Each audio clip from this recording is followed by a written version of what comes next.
Bismillahirrahmanirrahim. Assalamualaikum warahmatullahi wabarakatuh. Perkenalkan, nama saya Naidan, NIM saya 171430 Nah, kali ini saya akan menjelaskan sedikit tentang mekanisme atau proses terjadinya fertilisasi pada hewan. Nah, perlu kita ketahui terlebih dahulu apa itu pengertian dari fertilisasi.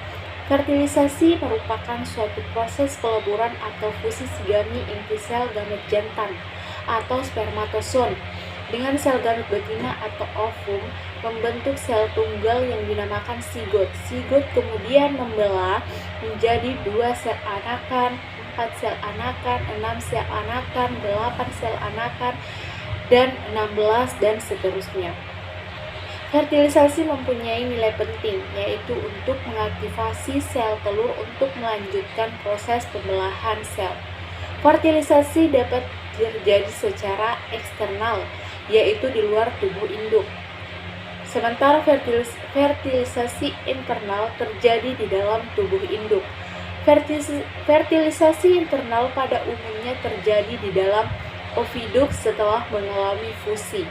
Kemudian akan membentuk sigot. Di dalam proses fusi, kedua inti sel gamet terjadi pula fusi sifat herediter dari induk jantan dan induk betina. Untuk mempersingkat waktu, saya akan langsung menjelaskan tahapan-tahapan atau proses fertilisasi pada hewan. Tahapan fertilisasi ada 4. Yang pertama, tahapan kapasitasi. Nah, apa itu tahapan kapasitasi? Tahapan kapasitasi adalah serangkaian proses seluler serta perubahan fisiologi dan spermatozoa agar mempunyai kemampuan untuk membuahi sel telur. Proses kapasitasi ini memakan waktu sekitar 5-7 jam. Nah, tahap kapasitasi ini mengejakulat spermatozoa telah dibuktikan tidak dapat memfertilisasi telur ketika sudah berada di vagina. Studi pada tikus dan kelinci juga menyebutkan bahwa spermatozoa yang tersimpan di saluran reproduksi betina tidak mempunyai kemampuan untuk menembus sel telur. Spermatozoa tidak mempunyai kemampuan untuk menembus telur. Sperma tersebut harus melewati tahapan pematangan fisiologis spermatozoa yang disebut sebagai kapasitas ini. Nah, tahap kedua yaitu tahap pengikatan spermatozoa dengan sel telur. Studi mengenai pengikatan spermatozoa dengan sel telur pertama kali dipelajari pada hewan vertebrata, yaitu landak laut. Pada hewan tersebut, kepala spermatozoa terikat secara langsung di bagian permukaan luar sel telur dan memicu terjadinya reaksi akrosom. Reaksi akrosom harus terjadi dulu sebelum spermatozoa dapat melebur dengan sel telur. Pada tahapan ini, spermatozoa akan mengadakan kontak dengan bagian korona radiata sel telur. Tahapan yang ketiga yaitu tahapan peleburan.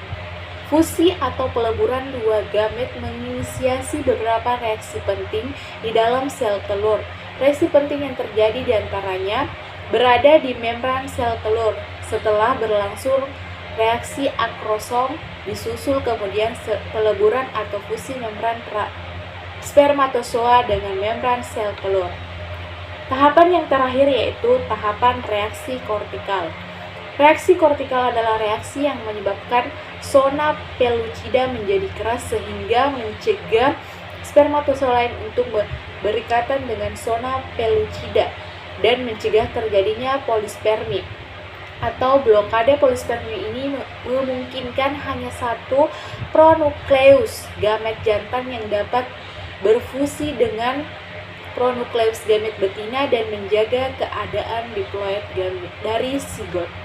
Nah, itulah tadi sedikit tahapan penjelasan tentang tahapan atau mekanisme dari fertilisasi hewan. Mungkin itu saja dari saya. Sekian. Assalamualaikum warahmatullahi wabarakatuh.